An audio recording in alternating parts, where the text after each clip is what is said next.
Israel's Prime Minister Benjamin Netanyahu declared that the country was at war on Saturday after Palestinian militants in Gaza fired a deadly barrage of rockets and sent gunmen into Israeli territory in a major escalation of the long-running conflict between the two sides. So what happened in the last few days? In a shocking turn of events, the Palestinian group Hamas launched a surprise attack on Israel, marked by armed infiltrations and a relentless rocket barrage from Gaza. This audacious assault took place during the Jewish holiday of Simchat Torah, closely mirroring historical events from 50 years prior. Let's break down how this brazen attack unfolded. Rocket barrage. At approximately 6:30 a.m., 3:30 Greenwich Mean Time, Hamas initiated a massive rocket barrage into southern Israel. The impact was felt as far away as Tel Aviv and Beersheba. Hamas claimed to have fired an initial salvo of 5,000 rockets, while Israel's military reported approximately 2,500 rockets launched. Casualties and chaos. The rocket attacks resulted in widespread panic as sirens blared across residential Israeli areas. Tragically, at least one woman was reported killed by the rockets. Operation Al-Aqsa Flood.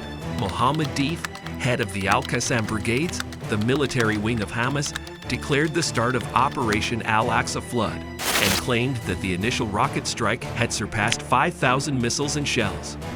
This rocket attack served as a diversion for a multi-pronged infiltration operation. Infiltration of fighters. At 7:40 a.m., 4:40 Greenwich Mean Time, Palestinian gunmen managed to breach Israeli defenses and infiltrate the country. Most entered through breaches in the security barriers separating Gaza and Israel. Remarkably, at least one Hamas soldier was filmed flying over in a powered parachute, and a motorboat carrying fighters headed towards the Israeli coastal town of Zikim. Tactics and targets. Videos and photos depicted fighters crossing through holes in metal barriers, a bulldozer tearing down a fence section, and fighters overrunning parts of an Israeli military facility. Blasts were heard in Gaza, and Israel's Air Force initiated attacks in the region. Military installations penetrated.